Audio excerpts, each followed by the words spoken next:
एक व्यक्ति भोर के अंधेरे में नदी के किनारे बैठा था। वह जब बैठा था तो उसके हाथ में कुछ पत्थर महसूस हुए।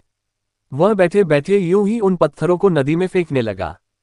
थोड़ी देर बाद जब सुबह हुई और उसके हाथ में कोई एक आखिरी पत्थर बचा था, उसकी नज़र अपने हाथ पर पड़ी और उसने अपने हाथ मल लिए। उसके हाथ में जो एक पत्थर था वो कोई पत्थर नहीं था बल्कि वो मोती था। उसे समझ में आया कि वह जहां पर बैठा था और जितने भी पत्थर उसने जिन्हें पत्थर समझ के उसने फेंका था वह पत्थर नहीं बल्कि मोती थे। वो हाथ मलता रह गया। दोस्तों, ऐसा ही कुछ हम अपने समय के साथ करते हैं। समय हमारे लिए वही मोती होते हैं हमारे जीवन का, जिसे हम यूं ही पत्थर समझ के बर्बाद करते रहते हैं, फेंकते रहते हैं। कभी भी अपने समय को बर्बाद मत करिए। अपने समय का एक एक क्षण मोती की तरह सहेजिए और उसमें अपने जीवन को एक नया आयाम दीजिए। कुछ नया सीखिए, कुछ बड़ा करिए। और आप इस मोती को बचाने की शुरुआत 3 कामों से कर सकते हैं। इन 3 कामों को मैंने पंक्ति में लिखा है, फिर आपको समझाता हूं। ये पंक्ति आप याद रखिएगा। पंक्तियां हैं, तू बन अलग मत याद कर ना बेवजह परवाह कर। एक बार फिर से, तू बन अलग मत याद कर ना बेवजह परवाह कर। पहला शब्द क्या है?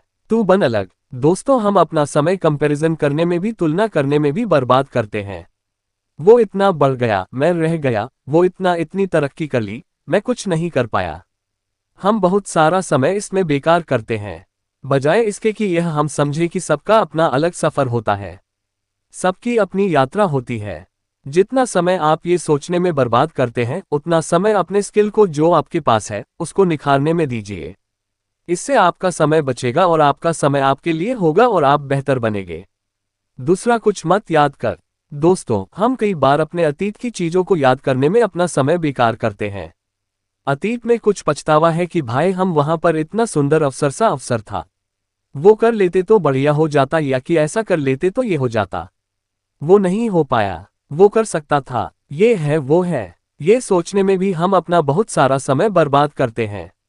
यह नहीं करना है। इससे ऊपर आ जाए। आज देखिए इससे क्या होगा। आप अपना अतीत सोचेंगे तो आपका आज भी बिगड़ेगा। यह नहीं करना है। दूसरा, तीसरा क्या होगा? ना बेवजह परवाह कर। कई बार दोस्तों, हम लोगों को खुश करने में बहुत मशगूल होते हैं। हमारी सारी उपलब्धि, सारी उन्नति लोगों को खुश करने में नहीं। अगर कहीं पर ना उचित है आपका ना कहना तो कहिए, संकोच मत करिए। हम अपने आप को औरों को खुश रखने के लिए पूरा बलिदान कर देते हैं। हर कोई आपसे संतुष्ट नहीं हो सकता। बस आपको ये पता हो कि आपका उद्देश्य अच्छा है, आपका काम अच्छा है, आप अपने जीवन का सही उपयोग कर रहे हैं, किसी को परेशान नहीं कर रहे हैं, किसी को किसी तरीके से किसी का कुछ नुकसान नहीं कर रहे हैं, तो बस बिना सोचे समझे बढ़ जाए। आप बेहतर करेंगे। लोगों को खुश करने में समय बर्बाद मत करिए। तो मेरा ख्याल है कि इन 3 बातों से यदि आप शुरुआत करेंगे तो आपका बहुत समय बचेगा और आपके जीवन की दिशा बदलेगी। अब आप मुझे बताइए, क्या इन तीनों में से कोई आप में ऐब है तो उसे सुधारिए। बस आज आपसे यही कहना था। समय को मोती समझिए, पत्थर नहीं। चलिए फिर मैं वीडियो से विदा लेता हूँ। धन्यवाद।